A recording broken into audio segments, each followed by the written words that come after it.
안녕하세요. 너무입니다. 뻔뿌르밤. 네, 2021년이 됐네요. 2021년 되고 여러분들하고 처음 만나는 시간인 것 같아요.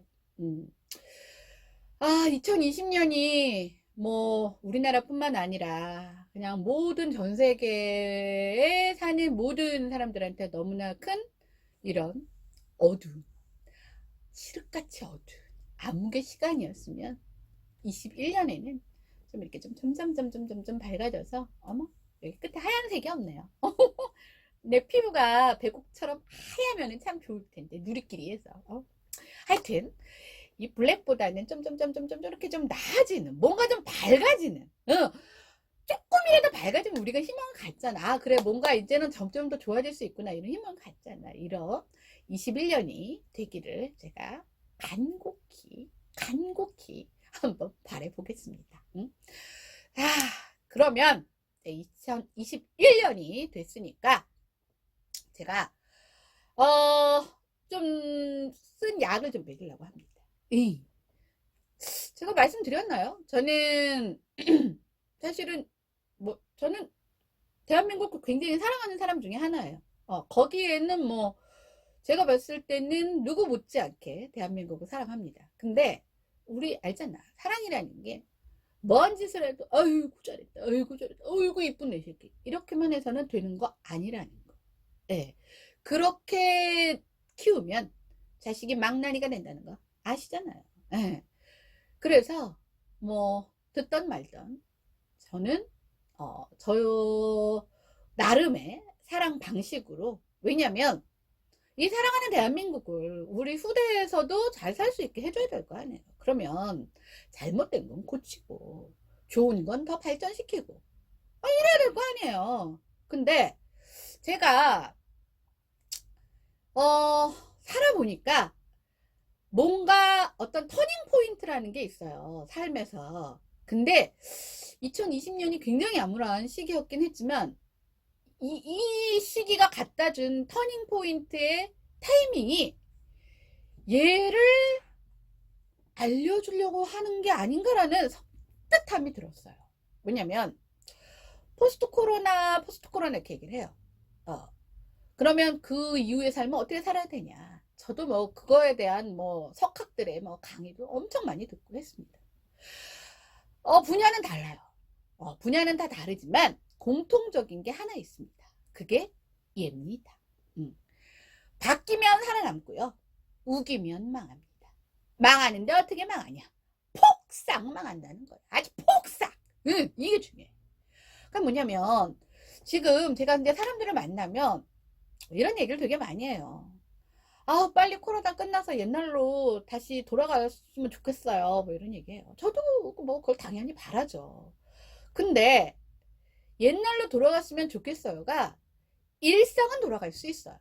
뭐 여행을 못 가고 뭐 어딜 갔을 때 뭐 마스크 뭐 밥 먹는데 밥 나오기 전까지 뭐 마스크 안 썼다고 마스크 좀 써주시겠어요 뭐 이러고 뭐 이런 일은 없을 거예요. 그거 안 한다고 또 뭐 벌금 뭐 10만 원 내고 뭐 나도 이제 사업주니까 그런 거 신경 써야 되잖아요. 뭐 여기에 뭐 몇 명이 모이면 안 되네 이거 막 공부해 가면서 아니 이런 일상은 없겠죠.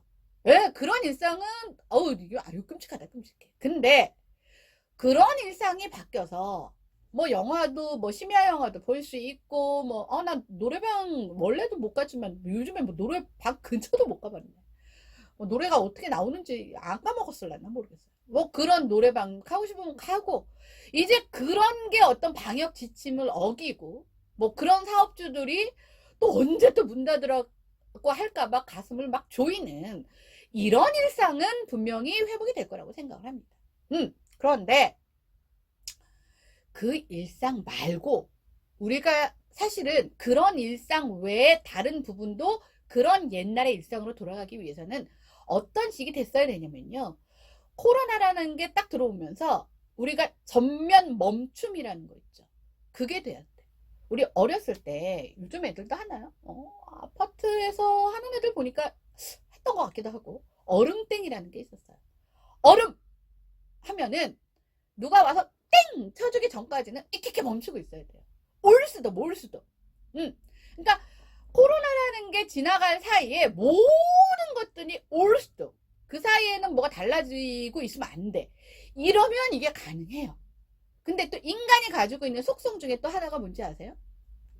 몰랐을 때는 아유 그게 왜 필요해, 그거 없이도, 아유 그게 왜 필요해, 원래 그거는 그렇게 해서 하는 거야, 이랬던 것들도 일단 없으니까 바꿔놓잖아요. 다시 바꾸기는 쉽지 않습니다. 그 맛을 한번 들여놓으면 어머 이런 세상이 있네, 이게 인간이에요. 그럼 우리 옛날에 이러잖아요. 옛날에 뭐 스마트폰이 어딨어요. 뭐 집 전화 하나 갖고 이렇게 선 따갖고 이렇게 들고, 아빠 그거 내려놔, 내잖아요. 뭐 이랬던 시대에 우리 도로 돌아갈 수 있을 것 같아요? 못 돌아가요. 그러니까 이게, 그래서 왜 물건 파는 사람들이 딱 손님이 오면은 제일 비싼 상품부터 내놓고 한번 발라보세요 이러면, 그거 바르다가 그 밑단계도 좋아. 근데도 왠지 그거 바르면 뭔가 후져 보여.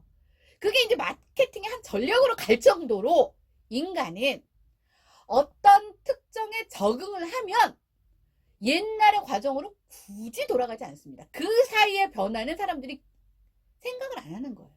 우리가 코로나라는 게 1년 동안 진행되면서 물론 모든 면이 어느 정도 뭐 묶였다 풀렸다 하는 그런 일상적인 방역에서의 그건 있지만, 시스템이나 우리가 앞으로 나아가야 될 방향이나, 지금 뭐 예를 들면 이거예요.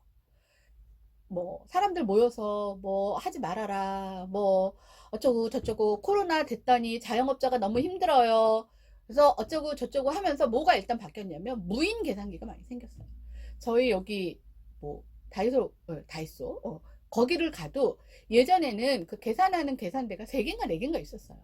지금은 딱 현금으로 결제하거나, 이제 저 같은 사람 이거 이렇게 자동으로 못하는 사람만 도와주는 분이 한 분 계시고 나머지는 다 무인입니다. 자, 포스트 코로나 끝났어. 자, 자영업자들 힘들고 사람들 접촉하지 말라 그래서 무인으로 바꾼 걸 다시 다 뜯어내고 사람 다시 채용해서 쓸까요?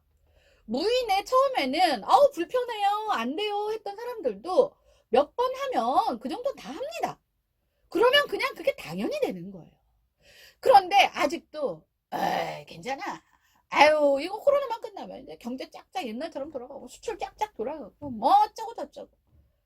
자, 이미 그 틀이 다 변했는데 코로나가 끝났다고 돌아갈 수 있는 분야가 있고, 돌아갈 수 없는, 이미 건널 수 없는 다리를 건너, 강을 건넌 상황도 있는데, 그거를 인지 못하고 아직도 코로나만 지납니다.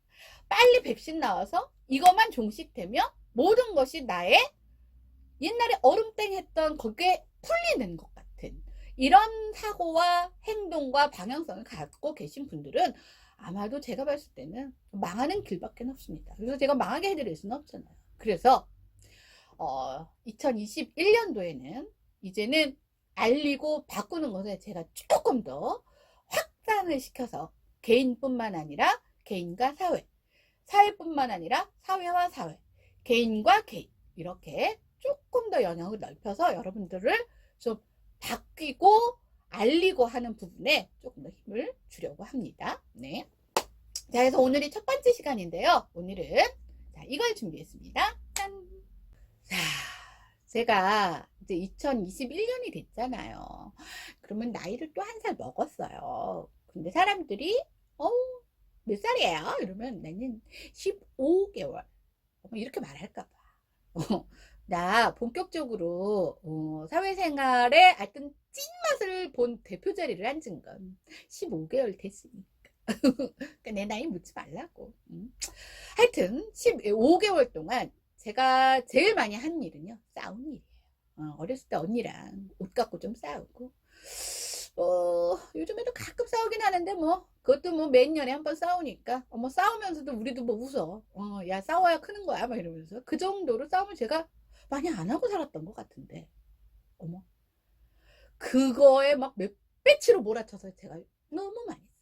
특히 어디서 많이 싸우냐, 기관, 네, 특히 뭐 나란 일 하시는 분, 그 나란 일도 저 위에는 아직 못 갔고, 여기, 예. 현장에서 나란 일 보시는 분들과 엄청 많이 싸웠습니다. 그런데 제가 왜 싸웠냐면, 보세요. 세상이 앞으로 나아가고 미래를 향해 가고, 그쵸? 뭐 국민소득도 올라가고, 우리 선진국이라며 뭐 OECD 국가 중에 물론 불명예스러운 거 몇 개도 있지만 그래도 꽤 앞에 있다며. 근데 제가 막상 사회 속에 딱 중앙에 들어와서 보니까 이게 거꾸로 가는 사회제도, 거꾸로 가는 사회 현상들이 보이기 시작했어요. 그래서 제가 분기탱천하는 일이 너무나 많았어요. 제자리에 있어도 분기탱천하는데 거꾸로 가는 일들이 생기더라고요. 그래서 오늘은 제가 겪은 두 가지를 오늘은 말씀을 드리려고 합니다. 제가 오늘 꼽은 이 두 가지는요, 하나는 안전이고 하나는 요즘에 얘기하는 뭐 환경 문제라고 할 수 있을 거예요. 환경 문제. 이것은 아마 저희가 지금 코로나 때문에 너무 거기에 지금 정신이 다 집중돼 있어서 살짝 지금 코로나 외에는 안전이라는 부분에서 좀 와닿지 오히려 않게 돼. 뭐 예를 들면 미세먼지 같은 문제, 오늘 굉장히 심하더라고요, 미세먼지가. 그래서 숨쉬기가 곤란하고, 물론 저는 이제 도보를 하는 입장에서는 좀 미세먼지가 심한 날이 또 좋긴 해요. 왜냐면 너무 햇빛이 강해도 막 이렇게 온 세상이 다 얼룩이 져서, 예. 그리고 눈이 오면 또 여기 앞이 안 보여요. 또 허해져 갖고. 그리고 또 너무 어두우면 뭐 아예 못 다니고, 뭐 비가 와도 힘들고, 그러다 보니까 그냥 저는 약간 흐린 날이 좋은데, 요즘에 흐린 날은 사라지고 미세먼지가 껴서 해를 가린. 그러니까 나는 도보는 그게 편한데, 심하다 너무 심한 거예요. 근데 왜 우리가 어느 순간부터 미세먼지에 좀 둔감해졌지라고 생각해 봤더니 늘 마스크를 끼고 다니는 거예요. 예전에 뭐 미세먼지 있는 날, 뭐 초미세먼지 있는 날 뭐 마스크 써라 그러면은 뭐 아니 뭐 그거 뭐 매일 가르랬는데 그걸 뭐 어떻게 맨날 우리 4인 가족인데 어쩌고저쩌고 해서 쓰는 분 안 쓰는 분 뭐 처음에 썼다가 뭐 아유 뭐 하루 이틀도 아니고 이걸 어떻게 맨날 쓰냐 뭐 이래서 이제 뭐 그런 사람이 이렇게 가지가 색이었는데, 이게 이제 코로나가 터지면서 누구나, 그죠? 누구나, 저는 사무실에서도 이제 누구랑 같이 있을 때 마스크를 쓰거든요. 그러니까 누구나 마스크 쓰다 보니까 둔감해진 것 같아요. 근데 이거 굉장히 심각한 문제거든요. 사실 2020년도 작년에 정말 비가 미친 듯이 와서 뭐 난리가 난 국가들이 굉장히 많고, 그리고 또 뭐 이상 고온에 뭐 산불에 뭐 난리였잖아요. 이게 사실 기본적으로는 환경 문제란 말이에요. 근데 이 두 가지가 거꾸로 가고 있어요. 거꾸로. 뭐냐면 환경이 뭐 더 예전으로 좋아진다라는 게 아니라, 환경이 이제는 멈추고 과거의 좋은 환경으로 나아가는 정책과 지침과 의지와 는 거꾸로 가고 있다는 얘기예요. 자, 그럼 첫 번째부터 말씀을 드릴게요. 안전은요, 여러분, 저희 아이가 공부는 안 했지만 제가 얼핏 본 것 같아요. 그 메슬로우의 무슨 5단계인가? 뭐, 인간 삶의 뭐 5단계, 뭐 단계인가? 뭐, 하여튼. 거기 맨 밑에가 아마 그 생존권, 그러니까 이제 뭐, 먹고 하는 문제. 그 다음에 이제 안전, 뭐 그 위에 뭐 자아실현 있고, 뭐가 있고, 뭐 있었던 것 같아요. 기억 잘 안 나요. 근데 지금 제가 말씀드리고 싶은 부분은, 이 안전이라는 게 보장이 돼야 사람은 그 다음에 무언가가 발생될 수 있는 거예요. 동기든, 그쵸? 관심이든, 뭐 욕구든, 이런 것들이 발생되고 있는데, 사실 이 안전이라는 부분은 생존의 바로 위에 있어요. 그래서 맨 처음에 저희가 예를 들면 이건 어쩔 수가 없는 거예요. 그러니까 생존이 해결되고 나서 그 다음에 안전이 되고 뭐 이런 그 단계는 사실은 이거는 뭐 어떤 순리와 같은 거예요. 그러니까 예를 들면 우리가 이제 전쟁을 막 치르고 났을 때 그때 막 굉장히 뭐 진짜 뭐 굶는 게 다반사였을 정도로 힘든 시기가 있었잖아요. 예, 저희 아빠가 굉장히 막 되게 이제 그 흔한 말로 깡초네 장남으로 태어나셔서 굉장히 고생 많이 하셨어요. 그래서 결혼을 하시면서 결심을 하셨대요. 그러니까 내 식솔들은 새끼 밥 걱정 안 하고 그 다음에 공부를 되게 하고 싶으셨는데 이제 못 하셨던 부분이 있으셨나 봐요. 네. 그래서 우리 자식들은 그 부분에 대해서만큼은 내가 책임진다 이렇게 말씀을 하셨어요. 그러니까 그 앞에 부분이 뭐예요? 그 앞에 부분이 하루 세끼 밥 안 굶는 게 목표일 정도로 그때는 그런 뭐 삶을 살았겠죠. 근데 자 그때로부터 1953년으로부터 지금까지 이제 쭉 진행되다 보면 모든 것들이 다 진화를 했어요.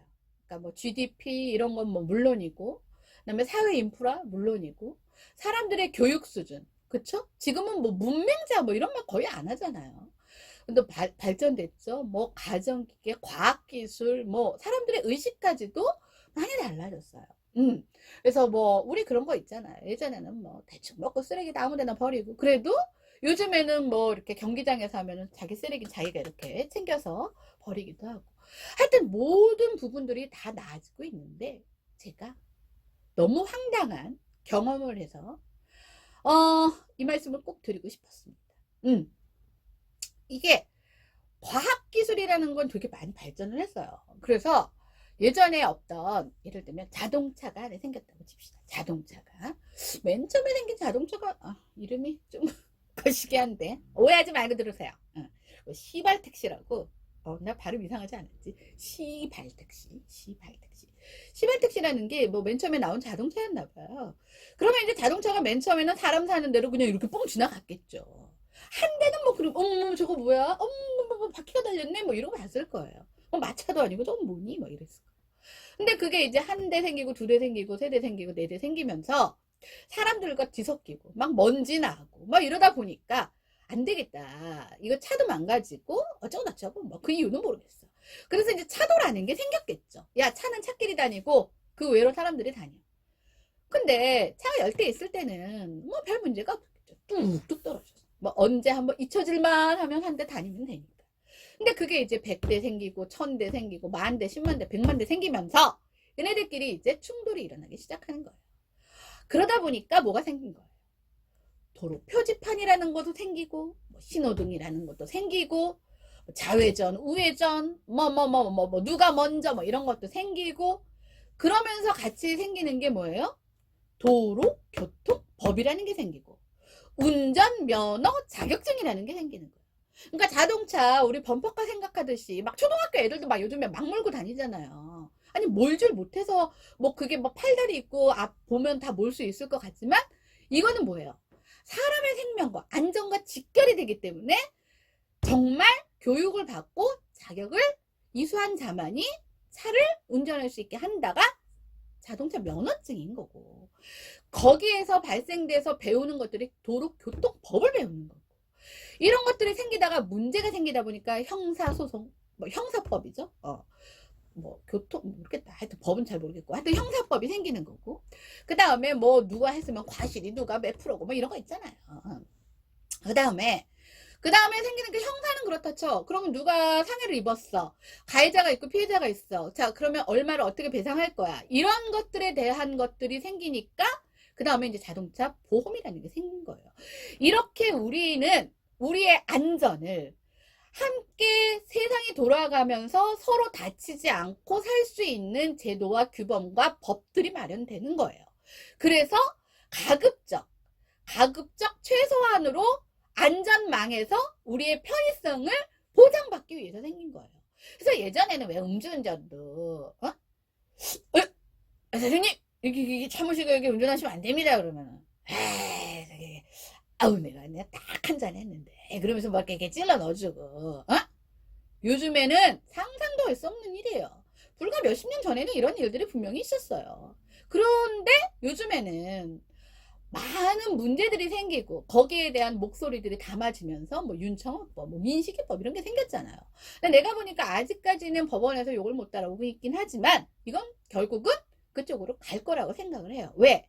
탄탄한 제도가 마련돼 있으니까 사람들의 의식이 조금 늦어지더라도 많이 쌓이는 판례와 학습 효과에 의해서 나아질 수밖에 없어요. 근데 어머, 제가 정말 말도 안 되는 거꾸로의 현상을 본 거예요. 이 안전에 있어서. 내가 직접 경험했다니까, 내가 직접. 나 지금 미쳐버리겠어, 나 얘네들 때문에. 뭐냐면, 사실은 몇 년 전에부터 생긴 따릉이라는 자전거가 있더라고요. 예. 취지는 되게 좋아요. 예, 취지는 되게 좋다고 할 수 있는데, 저한테는 개인적으로 얘도 별로 좋지는 않아요. 위험하거든요, 저한테는. 왜냐면, 자전거가 도로교통법상으로는 차도로 달리게 돼 있기는 한 거 보더라고요. 근데, 얘네들이 막 인도로 다녀요. 왜? 차들이 막 시속 100km, 막 80km, 60km로 막 쌩쌩 달리니까 무섭잖아. 그러니까 인도로 다녀요. 그래서 인도에서 막 자전거가 툭툭 지나다니면 제가 막 훔칫훔칫 놀래요, 사실은. 근데, 그래도 얘네들은 일단 자전거는 폭이 좁잖아요. 그러니까 이렇게 길잖아. 그러니까 이렇게 우리가 겹칠 수 있는 그게 뭐 그닥 그렇게 큰 문제가 되지 않을 만큼의 그 사이즈를 갖고 있어요. 근데 제가 만약에 좀 인도가 넓고 앞에 막 지저분한 게 없으면 사실은 거의 문제가 안 될 것 같아요. 그 정도로 자전거는 속도도 적고 그리고 뭐라 그래야 되나 이렇게 좀 뭐라 그래야 되죠? 이렇게 딸랑딸랑하는 어떤 신호도 날 수가 있고 하다 보니까 서로 이게 그나마 상생이 될 수 있는 거로 제가 그냥 인정을 했어요. 근데 사실 우리나라가 그걸 왜 받아들였는지 모르겠지만 항상 취지는 좋게 뭐 들어왔겠죠. 제가 5년 전에 이제 일본에 사는 친구가 있어요. 그래서 그 친구가 이제 야 한번 와라 이래서 이제 큰맘 먹고 갔어요. 근데 저는 이제 한국에서도 늘 이제 딱 인도를 갈 때는 엄청 긴장을 해서 옆에 사람 팔을 꽉 잡거나 혼자 갈 때도 막 발에 힘을 얼마나 줬는지 발목이 이렇게 덜렁덜렁할 정도로 힘을 주고 가는데 그 친구가 그러는 거예요. 아, 근데 일본에 보니까 정말 자전거가 많더라고요. 예. 거기는 사실 택시비도 많이 비싸고 이렇게 대중교통이 우리나라만큼 이렇게 막 환상 이런 게 또 없고 뭐 그래서 그런지 모르겠는데 자전거를 되게 많이 타고 다니는데 난 우리나라 생각만 한 거야. 그래서 막 그냥 그 친구 팔을 또 낯선 동네잖아요. 그냥 팔을 팍 잡고 이렇게 갔더니 이제 제가 너무 이렇게 여기다 힘을 준 거예요. 막 여기가 근육통이 생길 정도로. 그랬더니 그 친구가 여기나 여기는 인도에 사람밖에 안 다녀. 그러니까 너무 그렇게 긴장 안 해도 돼. 그래서 보니까 진짜 인도에 사람만 있더라고요. 근데요, 우리나라는 도대체 뭐 무슨 파라솔부터 시작해갖고 뭐 가게가 뭐 모면은 그 앞에 자판 막 앞뒤로 널려놓지 거기다가 슈퍼 있으면 그 앞에 물건 내린다고 트럭이 떡하니 거기 서 있지 뭐 오토바이 배달 간다고 식당 앞에 오토바이 서 있지 이건 뭐 이거는 내가 보니까 인도가 아니라 잡도야. 그래서 길이 이만큼 있으면 이만큼은 깎아먹고 요 안에서 사람이 다녀야 되는데 거기에 사람과 자전거가 같이 다니는 거예요. 근데 아까도 말씀드렸지만 자전거는 사실은 이렇게 딱 쓰면 사람만큼의 폭밖에 안 되잖아요. 그러니까 자전거는 요렇게가 되니까 사실은 훔칫훔칫한 적이 몇 번 있긴 하지만 사실 큰 문제는 제가 잘 못 느꼈어요. 그것도 조금 위험하긴 하지만 걔는 뭐 그래 그렇다 쳐. 근데 아니 한 작년인가 재작년인가부터 이상한 놈이 하나 생긴 거예요. 걔 이름도 몰랐어요. 저는 뭐야 이랬어요. 전동 킥보드래요. 전동 킥보드. 그래서 이렇게 쭉 가는 거 있잖아요. 등치 막 이만해갖고 널판지 같은 거 이렇게 하고 바퀴 달려갖고. 근데 그것들 때문에 제가 아니 쟤는 왜 여기서 달리는 거야? 쟤는 정체는 뭐야? 막 이랬었는데 올해 아니구나. 이미 작년이 됐구나. 작년 한 가을부터 이게 많아지면서 문제가 생기기 시작했나 봐요. 뉴스에 나오기 시작하더라고요. 나는 뉴스를 한 9개 채널이 있으면 9개 채널의 뉴스를 다 보고요. 거기에 뭐 시사 토크, 뭐 어쩌고 들어가는 것도 다 봐요. 왜냐면 팩트도 알아야 되지만 그 팩트를 바라보는 시각도 첫 끝 아주 그냥 부터 이 끝까지 너무나 다양하기 때문에 저는 어떻게 그것을 바라보고 있는지를 알기 위해서 다 봅니다. 그러다 보니까 적어도 팩트만큼은 남들보다 많이 알아요. 난 그게 직업이니까. 다른 사람들이랑 다르지. 근데 그때부터 이제 하나씩 다치는 사람이 생기기 시작하고 저희 이제 시각장애인들 같은 분들은 정말 곤란을 많이 겪는 거예요. 이게 무슨 저기 귀신처럼 소리도 없이 쓱 하고 다가요. 근데 자전거는 말했잖아요. 이렇게 오면은 이렇게 옆으로 살짝 이렇게 흠집 이렇게 피할 수라도 있어요.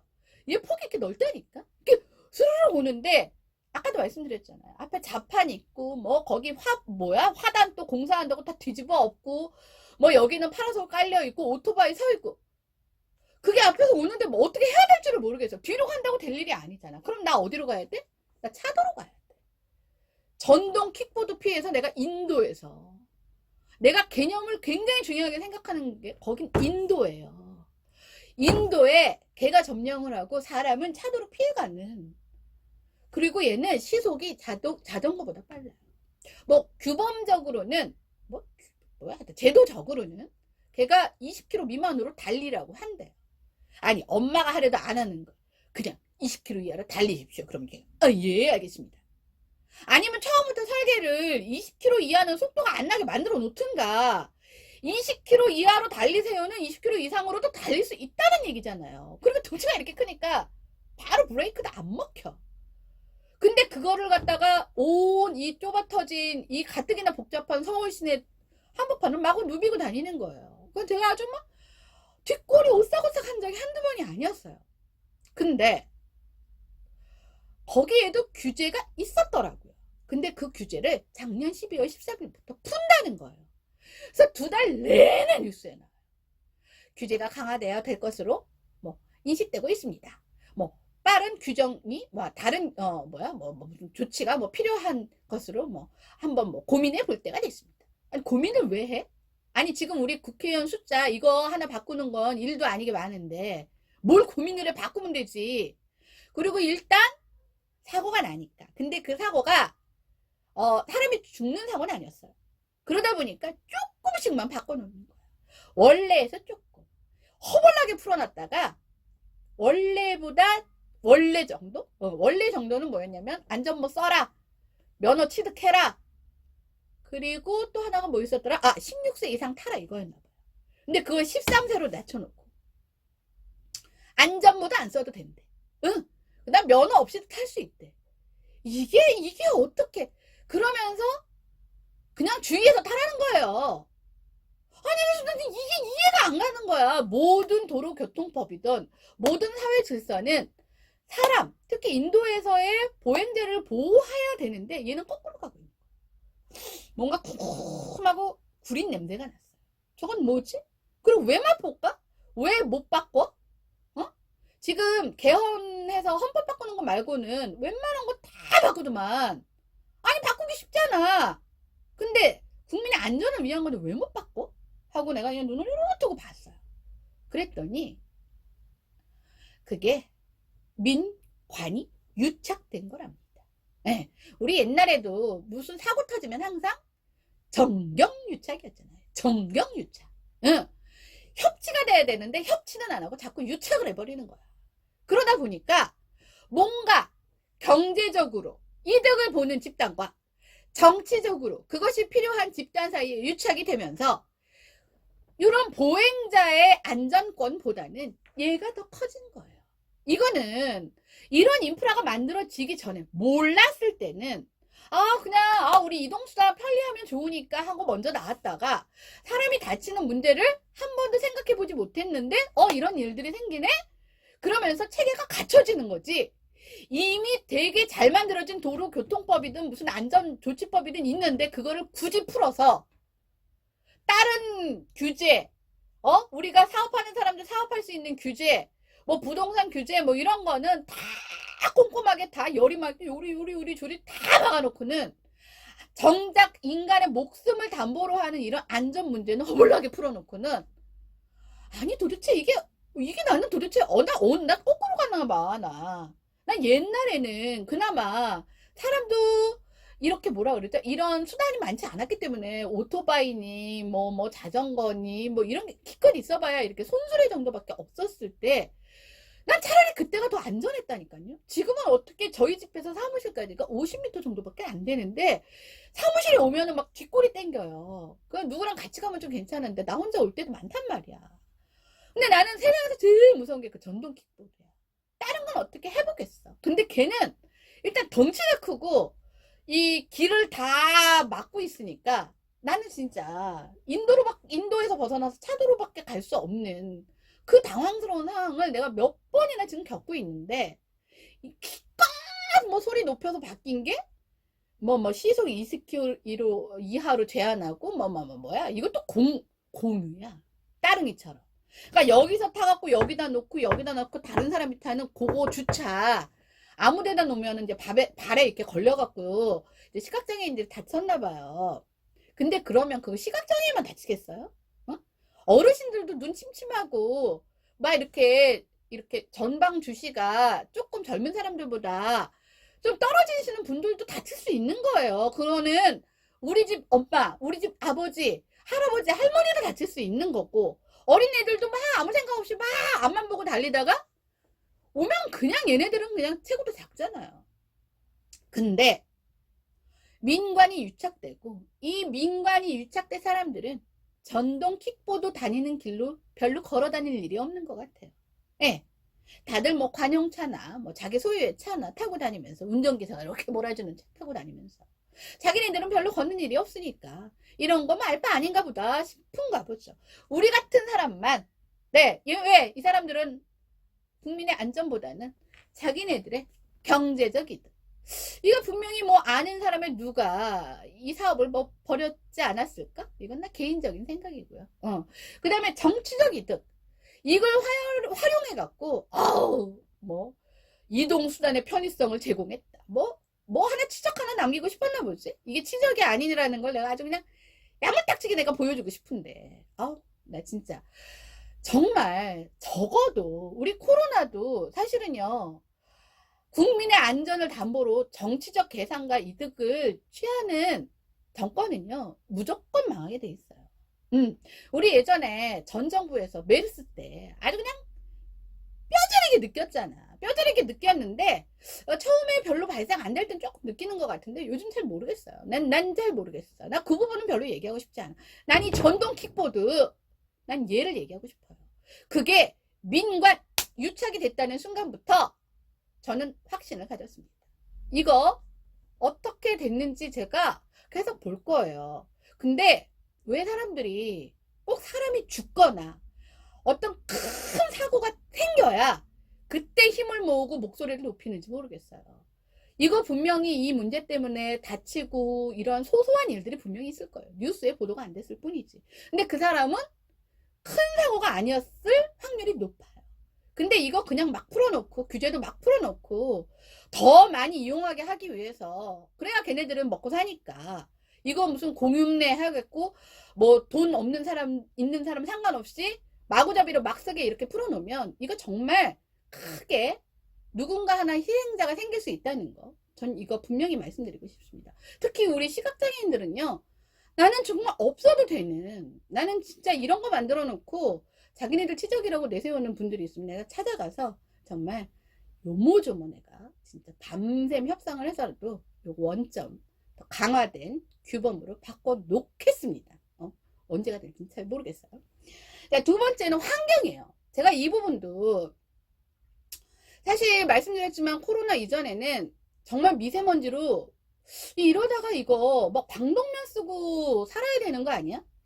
집에서도 방독면 쓰고 있어야 되는 거 아니야? 할 정도로 굉장히 심각했어요. 근데 우리가 조금 둔감해진 이유는 말씀드렸지만 미세먼지랑 상관없이 우리는 무조건 구사 그거 방역 마스크 쓰잖아요. 그러니까 감각적으로 이게 코로나 예방 방역도 되면서 미세먼지도 차단이 되다 보니까 살짝 거기에서 우리가 둔감해진 것도 있어요. 그리고 워낙 큰 이슈가 앞에 터져 있다 보니까 이게 잠시 뒤로 빠졌어요. 근데 맨날 뉴스에서 나오더라고요. 뭐 중국발이 60%에서 뭐 50%에서 60%고 뭐 나머지는 다 이제 국내 발이다. 뭐 그러면서 최근에는 제가 오늘 아침에도 이제 일하면서 라디오를 들었는데 뭐 환경 보호를 위해서 뭐 플라스틱을 어쩌고 뭐 걸어 다녀라 뭐 가까운 거리는 뭐 걸어 다녀라, 자동차를 주로 이용하지 말아라, 뭐 쪽쪽이 많이 나와요. 그랬더니 갑자기 또 경유를 모는 차주한테는 또 뭐 세금을 붙여야 된다, 뭐 또 이런 게 또 발의가 됐더라고요. 그래서 이걸 모르기 전까지는 그래, 가급적이면 이제 전기차로 바뀌고, 뭐 수소차로 바뀌고, 뭐 이래야 될 수는 있겠다라고 생각을 했어요. 근데, 어머, 내가 이 뉴스를 보고 너무 화들짝 놀란 거예요. 근데 이 뉴스는요, 내 진짜 그 사람들의 의도는, 그 사람들의 의도는 이런 것 때문에 환경이 오히려 더 거꾸로 나빠지고 있습니다가 아니었어요. 지금 여러분들 아세요? 탄소 중립이라는 말? 그린 뉴딜 정책. 여기에 뭐 엄청난 뭐 100조 원인가? 모르겠다. 하여튼 그 예산을 써요. 그린 뉴딜. 나는 창조 경제. 그건 내 마음대로 해석해서 내가 하고 있고요. 새정치.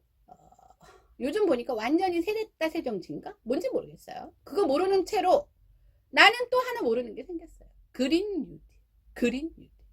그래서 뭐 그린 뭐니까 이제 환경을 오히려 이제 오염되는 환경에서 조금씩 정화되는 쪽으로 가자. 그리고 제가 알기로는 뭐 탄소 중립 뭐 거기에 뭐 가입이 된 것 같기도 하고 뭐 요거까지는 잘 모르겠습니다.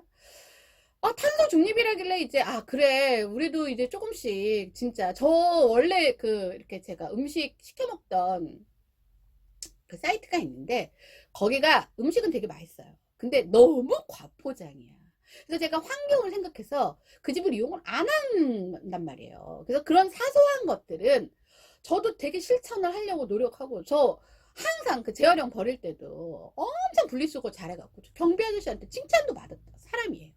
근데 우리가 소소하게 이렇게 하면 뭐 하냐고요. 내가 그 석탄 화력발전소요. 그거 석탄 여러분들 아세요? 우리는 알아요. 석탄이 뭔지. 그걸 일산화탄소, 이산화탄소 아주 뭐 뿜뿜 뿌려내는 그 시커먼 거 있잖아요. 시커먼 거. 그것이 석탄인데 그걸로 화력발전소를 만드는데 화력발전소를 없애고 태양열 뭐를 한 줄 알았거든요. 그랬더니 화력발전소는 연락이 지어지고 있더라고요. 근데 요게 한 십몇 년 전에 전 정부에서 만든 거더라고요. 근데 그냥 그것도 임기 내려놓기 3개월 전에 뭐가 필요하셨나 봐. 그리고 이것들을 사실 이런 부분은 나라가 국가가 관리를 해야 되는 거잖아요. 근데 민관한테 줘버렸네. 그게 누구야? 삼성, SK, 포스코. 난 포스코가 국유화해서 민영화된 줄 몰랐어요. 사실 몰랐어. 근데 민영화가 됐더라고요. 네. 그 세계에서 연락이 짓고 있어요. 지금도 짓고 있어요. 근데 그것도 따닥따닥 붙어서 짓고 있어요. 앞뒷집 무슨 치킨집도 아니고. 그리고 지어지고 그 옆에는 또 짓고 있고 그 옆에는 또 땅 파고 있고. 근데 더 웃긴 건 뭔지 아세요? 근데 우리가 탄소 중립 선언했잖아. 그게 이제 문제가 생기면 멈춰야 되잖아요. 30년 동안 걔네가 멈추면 걔네가 손해보잖아. 그 손해보는 걸 우리가 다 전기료로 메꿔줘야 된대요. 여러분들 그거 아세요? 예전에 전기 뭐 어쩌고 해라 그래갖고 그냥 가정용 무슨 누진세 해갖고 막 한 번 틀면은 막 누진세 폭탄 맞아갖고 막 아니 내가 시장에서 요걸 요만큼 아껴서 이렇게 했는데 전기세 폭탄 맞아갖고 뭐 가정에서 쓰지 말아라. 산업용 전기는 막 펑펑 쓰게 해주면서 가정용 전기에서 만약에 쓰는 전기 파트는 10%밖에 안 된다는데 그 10% 아끼라고 난리를 쳤던 때 기억하시죠? 네. 근데 이것도 거의 지나지 않아요. 그래도 얘는 좀 풀렸잖아 그래도. 우리 뭐 이거 생존권 보장해야 되니까 조금 풀렸어. 완화됐어. 근데 석탄 화력발전소 내가 70년대 80년대에 들었던 석탄 화력발전소가 웬 말입니까 이게. 3만 불 시대에 석탄은 석탄대로 연락에 짓고 그 다음에 또 앞에서는 탄소 중립해야 됩니다. 그리고 그린 뉴딜로 가야 됩니다. 그래서 또 산 깎고 뭐 해서 뭐 태양열 뭐 완전히 다 깎고 난리가 났어. 아니 이게 뭐 하자는 거냐고요. 앞에 뉴스 카메라 앞에 섰을 때는 탄소 중립이고 그린이고 뒤로는 연락에 석탄 떼고 그걸로 에너지 만들어서 뭐 전기세 어쩌고저쩌고 하면서 그게 탄소 중립이랑 만약에 이게 충돌이 되면은 걔네들 멈추는데 걔네 30년 동안 그 기업에 우리가 전기세로 국민이 내는 세금으로 다 땜빵해주는 계약 해놓고 그걸 또 바꾸지도 않아. 여기서는 사실은 그 전 정부를 깔려고 이 뉴스를 준비한 것 같았어요. 그 사람들 멘트는 그랬어요. 근데 나는 그래 잘못했어. 우리가 왜 정권 교체가 필요하다고 그러고 왜 전 정부가 잘못한 것들에 대한 부분을 고쳐서 새롭게 앞으로 나아가야 되는지. 아니 그거 잘못된 거 알면 바꿔야 될 거 아니야. 지금 힘도 있는데. 근데 모르죠.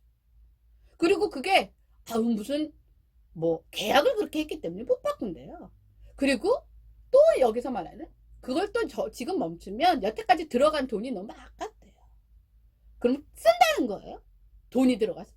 그러면 그래 여태까지 지은 건 그렇다 쳐. 지금 땅 파고 있는 건 또 뭐냐고. 아니 개헌도 아니고 그걸 왜 못 바꿔. 의지가 없는 거지. 저는 앞정권 욕하려고 만들었는지는 모르겠지만 제가 봤을 때는 앞이나 뒤나 똑같습니다. 그럴 거면 앞에 나와서 탄소 중립국 선언하고 그린 뉴딜 100조 우리 지금 소상공인들한텐 뭐 자영업자가 뭐 어쩌니 힘든데 뭐 근데 거기에다가는 무슨 뭐 돈이 없어서 뭐 거기서 좀 뛰든 안돼 이러면서 나는 무슨 정보 깔라고 한 얘기가 아니라 정말 이런 정말 말도 안 되는 국민의 생명권과 안전권에 거꾸로 가는 정책으로 우리도 살 수 없고 내가 사는 세상이 이 정도인데 지금 여기서 멈춰도 우리 아이들이 사는 세상은 거꾸로 더 맑고 깨끗한 세상이 될 수는 없어요. 하지만 멈춰야 될 거 아니에요.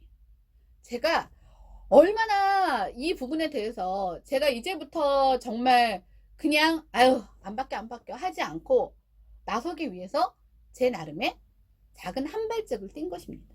이거를 또 뭐 어떠신 분들은 또 또 쪼개져 갖고 아니 그러면은 얘는 이쪽이라는 거야 저쪽이라는 거야 아픈 이쪽인 것 같고 뭐 뒤는 또 이쪽인 것 같고 뭐 그런 쓸데없는 생각 하시지 마시고요.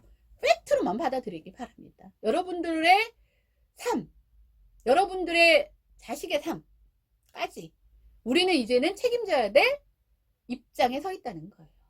자, 제가 요즘에 들어서는 좀 이렇게 목에 핏대 세우고 얘기한 적이 없는 것 같은데 정말 이 안전, 국민의 안전, 나의 안전, 우리 가족의 안전, 내 패밀리, 전체 패밀리들의 안전까지 제가 이렇게 깊이 정말 걱정을 하는 날이 올 줄은 사실 몰랐어요. 근데 제가 사회 속으로 나와 보니까 너무나 지금 바꿔나가야 될 부분들이 너무나 많고 이것들을 우리가 원래 다 그래 이런 관점으로 아니라고 우기는 관점으로 바라보면 개인이나 사회나 나라가 다 같이 망할 수밖에 없다는 거 이것들을 꼭 여러분들에게 알려드리고 싶습니다. 목 아파 죽겠네요. 앞에 많이 또 틀려갖고 자 그럼 선곡을 하겠습니다. 자 우리가 정말 이 곡이 사실 그 내용을 담고 있어요. 유진 씨의 차차라는 곡인데 가사를 들어보면 우리 차차 이러면은 차차 나아지겠지 이렇게 보통 생각을 하잖아요. 근데 그게 아니었나 봐. 그래서 발로 뻥 쳐버리는 노래입니다. 나 진짜 이런 말도 안 되는 거꾸로 사회 현상은 발로 뻥 쳐버리고 제대로 정상적인 사회 제도와 사회 현상이 나타날 수 있게 힘을 보태겠습니다. 여러분 그때까지 아니야 여러분들 당장 지금 모여. 나중에 무슨 문제 터지고 나 모이지 말고. 자 그날이 오는 그 순간순간을 열심히 살아보겠습니다. 말이 꼬였어. 자 그럼 진짜로 안녕.